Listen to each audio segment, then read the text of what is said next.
एक बार फिर से रुक करेंगे कुछ अहम खबरों का। चूंकि शारदा सिन्हा को आपको बताएं कि आज राजकीय सम्मान के साथ अंतिम विदाई दी जा रही है और आज उनका अब से कुछ ही क्षण बाद अंतिम संस्कार भी होने वाला है। अपडेट इस वक्त ये है, शारदा सिन्हा का पार्थिव शरीर गुलबी घाट पहुंचा है और थोड़ी ही देर में उनका अंतिम संस्कार राजकीय सम्मान के साथ यहां पर किया जाएगा। तस्वीरें कुछ ही क्षण पहले की इस वक्त आप देख पा रहे हैं। चूंकि लोक गायिका शारदा सिन्हा की अंतिम यात्रा की जो तस्वीर है वो इस वक्त हम आपको दिखा रहे हैं। उनकी इस यात्रा में सैकड़ों लोग यहां पर मौजूद हैं।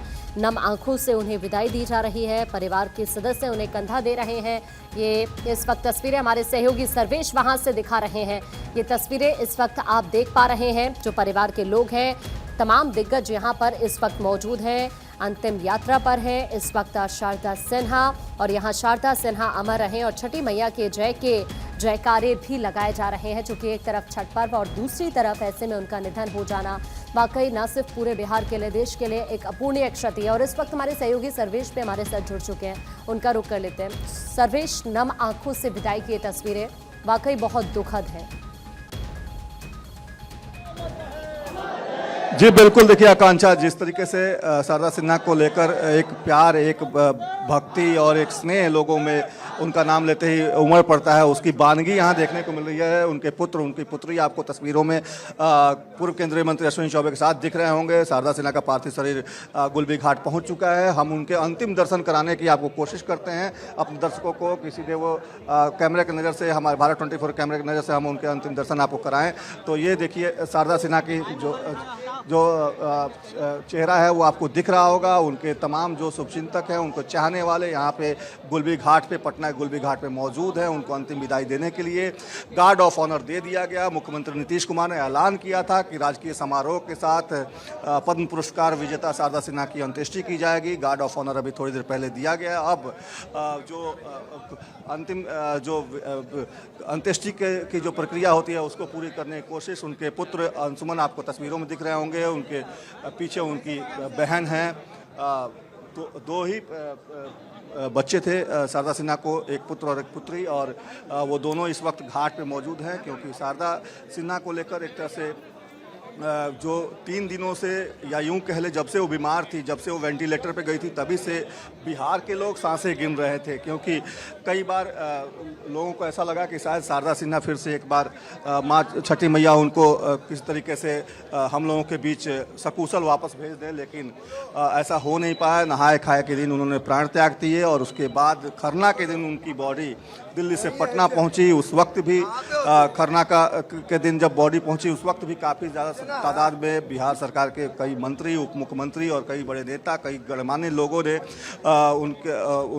उनके अंतिम दर्शन किए। आवास में भी कई लोग पहुंचे। आज जेपी नड्डा भी पहुंच रहे हैं, जो जाकर उनके परिवार के लोगों को ढांढस बनाएंगे, वहाँ अपनी श्रद्धांजलि अर्पित करेंगे। तो एक तरह से कहा जाए तो एक बड़े युग का अवसान हुआ है। संगीत के क्षेत्र में कह लें या भाषा के क्षेत्र में कह लें, चाहे भोजपुरी हो, मगही हो, मैथिली हो, अंगिका हो, बज्जिका हो, हर भाषाओं में उन्होंने कई सारे गीत गाए। हिंदी के भी गाने गाए।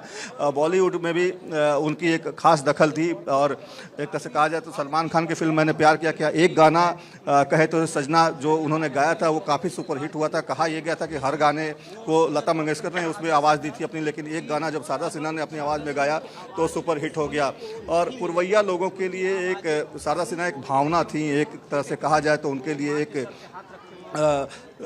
दीदी के तौर पे सब लोग उनको देखते थे और सभी लोग शारदा दीदी ही बुलाते थे। तो एक तरह से कहा जाए तो अब अपने अंतिम यात्रा को पूरी करने के बाद अब अंत्येष्टि की जो कार्रवाई है वो शुरू होगी और शारदा सिन्हा का ये पार्थिव शरीर और पंच तत्वों में विलीन हो जाएगा। तो इसी के साथ ही एक युग का अवसान, जिस तरीके से कहा जाए संगीत के क्षेत्र में जो खालीपन है, जो सूनापन है, वो अपूर्णीय क्षति है बिहार वासियों के लिए, देशवासियों के लिए और तमाम उन लोगों के लिए जो भी छठ के गीत या जो भी इस तरह के पर्व, त्यौहार, शादी ब्याह का कोई भी मौका हो, कोई पावन मौका हो, उसमें शारदा सिन्हा की आवाज़ तो गूंजती रहेगी, लेकिन वो हमारे बीच नहीं रहेंगी।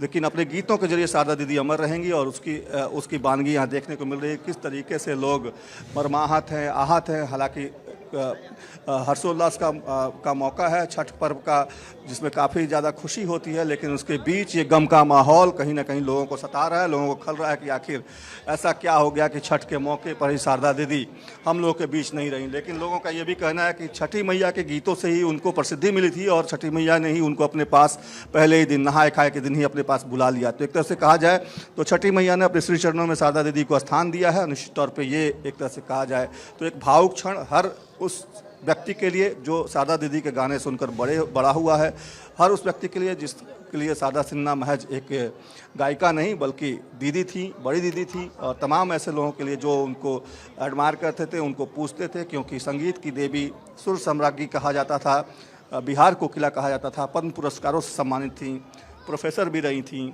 और तमाम चीज़ें उनसे जुड़ी हुई हैं, कई सारी कहानियाँ उनसे जुड़ी हुई हैं लोगों की अपनी व्यक्तिगत। तो उन तमाम पलों को लोग याद करते हुए इस वक्त भावुक हो रहे हैं। आकांक्षा। बिल्कुल, और ये तस्वीर देखिए सर्वेश वहाँ से लगातार दिखा रहे हैं, जानकारी वहाँ से दे रहे हैं उनके बारे में।